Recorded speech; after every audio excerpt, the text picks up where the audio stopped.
Hello and welcome back to Marineford TCG. My name is Joe. Drink of the day is Naked Green Machine.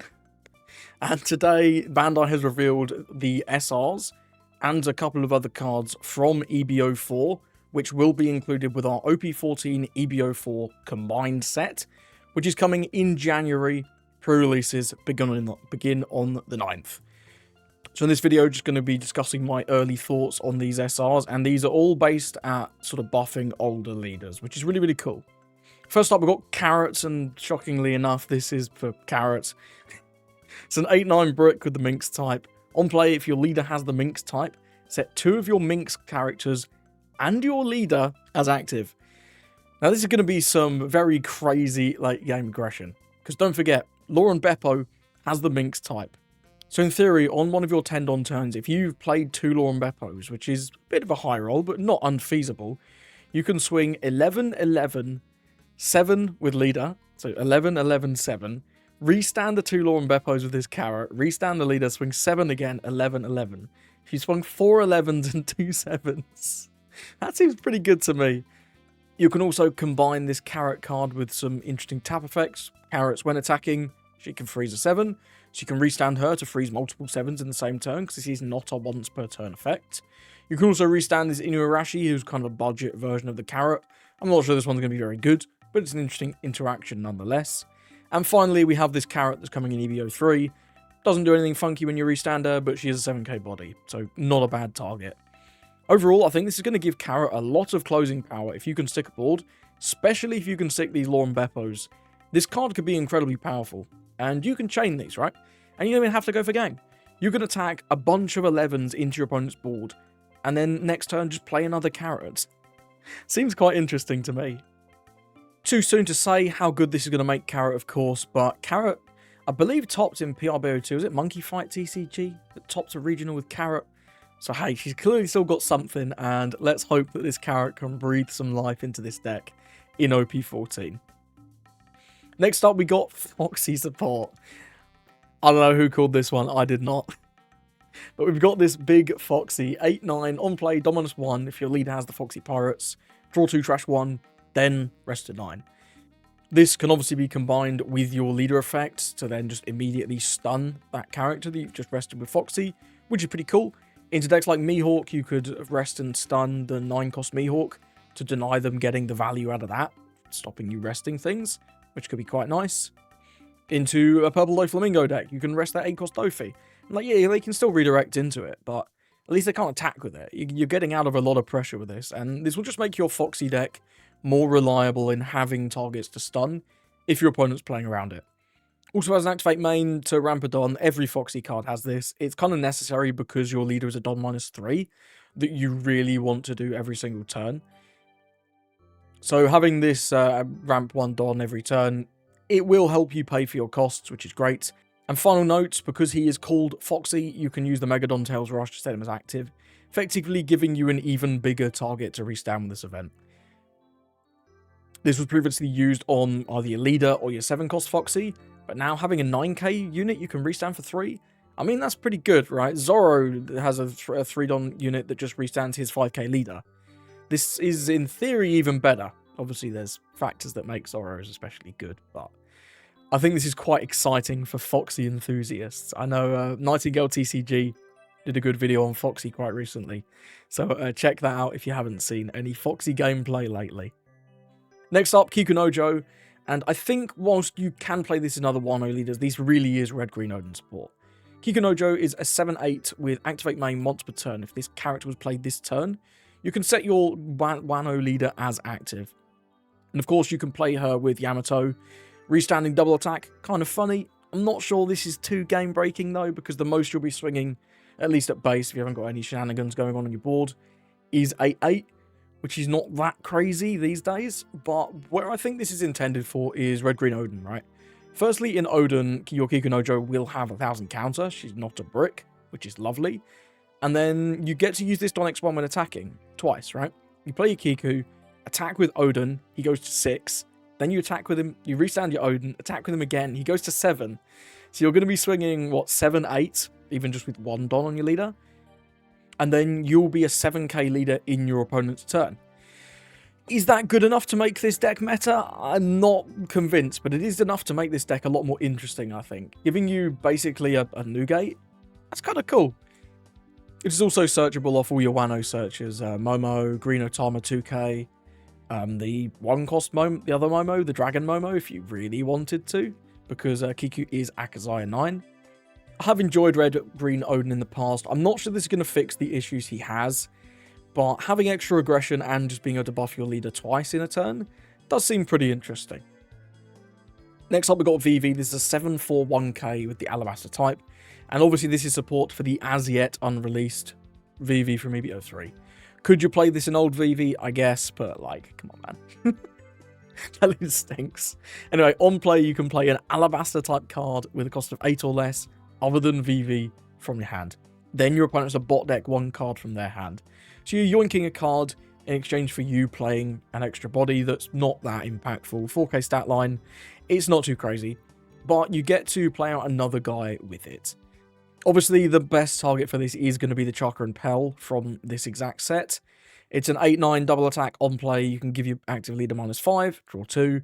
Then you're going to use your leader effect, rest her, give you Chakra and Pell rush. And you've got rush double attack. You've played a 7/4 that yoinked a card out of your opponent's hand, which is okay.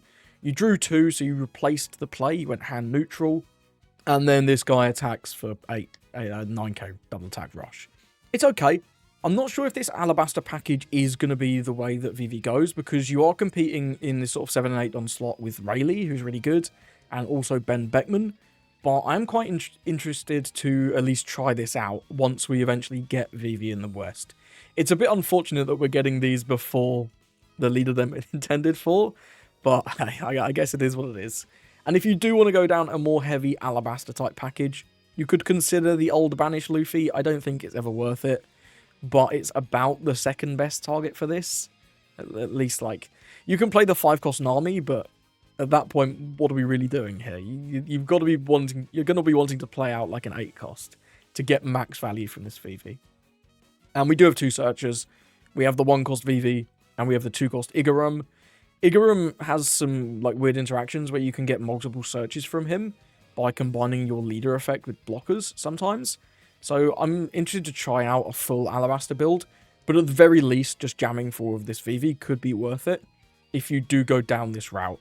Because you can search your Chakra and Pell, you can search your Vivi, she searches the Nami, she searches the 5-cost Vivi from EB03. So she's got a decent amount of targets now, and I'm kind of interested to try this build out. Next up, Rosenante Believers. We actually have a pretty strong Rosenante card, I think. This is 6-cost, 8k brick, Rosenante and Law. Under the rules of the game, also treat this card's name as Trafalgar Law and Don Quixote Rosenante. Why are those 2 things important? Firstly, Trafalgar Law is what Rosie plays outright in your Rosie leader. You get to go Don -1 to play a Trafalgar Law for cheaper, so you can play this as soon as your 5 Don turn, which is great. And also, you can then use his once per turn effect to save it from KO. Why this matters that it's Rosenante is because of specifically the 7-cost Law that we got in OP12. That card buffs the power of your Heart Pirates and your Rosenante. And because this is just Baby Law, he's not a Heart Pirate. So the fact that he is considered to have the name Rosenante matters for the interaction with that 7-cost Law. This is also a blocker, it's a 6/8 blocker, and then on play, if the number of Don on your field is equal to or less than your opponent's, you draw 1 and then ramp 1 as active. So you're going to have a actually pretty nasty curve with this, especially if you go first. On 3 Don, you can either play out your 1-cost Searcher, or you can put 1 Don on your leader, swing for 6, then use your Don -1, play out that 4-cost 6k blocker Law that ramps 1, and we are getting that in illustration box 6. I think it's 6, it's 5 or 6. Comes out in January regardless. So we are finally getting that Law, and having this alongside is going to be quite exciting. But anyway, on your 5 Don turn, again, you can swing for 6, and then you can Don -1 and play this for 4. So it's effectively a 4/8 blocker that draws a card and ramps a Don back. That's very powerful. That is no joke. I mean, you compare this to what Rosie was doing before, right? Which is the 6/7 1k blocker Law, vanilla. Compared to this, like, you lose 1,000 counter, but you're 1,000 power bigger, which is even better when you're a blocker, right? You ramp a Don back, whereas this one does not, and you also draw 1, so you go hand neutral. This card does a lot for the deck, how good is it going to make the deck? I'm not convinced. And one of my biggest issues is this gets bounced by Jozu. It's nice that you dodge the rest of green Shanks, but being bounced by Jozu into blue decks, Jinbei, Boa, if they did decide to play Jozu for whatever reason, and most importantly, Ace, I think it's going to be quite difficult. Also, this being a fairly low-cost unit will make it get frozen by anything, really, that freezes. Your big purple Dofi can hit this because it's less than 7. Green Mihawk can hit it because it's less than 9, which is a bit of a shame. But I do think this makes Rosie a lot more interesting. I'm not sure it's going to make him good, but I'm very enticed to play with this card and see how it feels. But not only that, for Rosie lovers, we also got the treasure rare from the set, is the Rosie Searcher, the one that searches top 5 for laws. Pretty cool. And the Don for the set is this Egghead Don. This is probably my favourite set gold Don so far. Just so much going on, so many different characters on them. I really like this one, actually. It looks really cool. We've also had revealed the SP cards from EB04, and presumably these are the 3 that are going to be added to our OP14 EB04 set. And we've got the 4-cost Zoro. This is still quite expensive. It's like 3-4 quid for the regular version of this from PRBO2. And I really like the art of this. Zoro just looking absolutely fuming. With Sanji chasing after him in the background. Kind of fire, not going to lie. We've got 4-cost Weevil, who hasn't really seen play for a while. Broadly outclassed by Cavendish. Outside of specifically Warlords decks like Doflamingo, of course. But maybe if they're planning on printing more support for Blue Doflamingo, which would be a bit weird because he's rotating, but who knows? It's a nice card anyway. You got Buck in there in the foreground. Oh, and finally we got actually a new card getting an SP. This is an EB04 card, brand new, 7-cost Kid. No, I've seen that name before. 7/8 on play. Ramondon is active. Nothing funky. Activate main. You can trash this character. Play a Kid Pirates type character with a cost of 5 or less from your hand. I'm a bit mixed on this card, and let's move over to a separate page, and I'll bring my face back. Hello. So this is, I think, only Red Purple Kid support, because trashing a 7 to play a 5 is obviously not very good, right? But the fact that you can sort of just have this as a ramp unit, it's very big on your board. And then later, you can trash him to turn him into this killer, and this killer can then restand your leader. And this killer obviously combines quite well with your leader, because you get to reuse the when attacking to get an extra 2000 power. So I think I see what they're going for here. I don't think it's going to help Kid. Kid needs a lot more than this, but if you are a Red Purple Kid enthusiast, this seems actually like a pretty reasonable card to include in the deck. Yeah, and maybe we'll get another Purple Kid Pirates type leader in the future that can use this killer. That's just a little bit better than the Red Purple Kid, because this leader's not great. Finally, we got news that we're actually getting a dash pack included with EB04. The name OP14 EB04. You're going to get a dash pack. I don't know if this is going to be in the booster box or given alongside it by your LGS when you buy a full box. But this has 6 pretty nice cards. All of these are pretty playable. Red Kid. Law's not the best, but if you are a Red Law fan, this does go in the deck. Green Tashigi is brilliant in Mihawk. Aladdin is pretty staple in Jinbei. Monet is one of the better cards in the Dofi deck. Miss Valentine's your Searcher in, of course, Black Croc. And Rayleigh, it's kind of usable in a few different decks. I've seen this in Nami builds, I've seen this in Boa builds.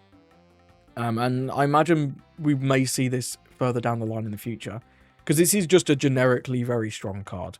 Removes a 7k. It's pretty good. All you have to be is multicolored.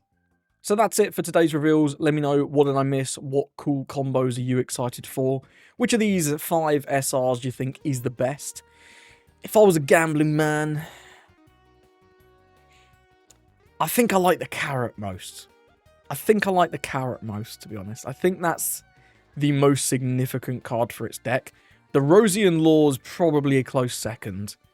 Foxy's good too. I'm not sold on this Vivi package yet, but once I give it a go, maybe my opinion will change.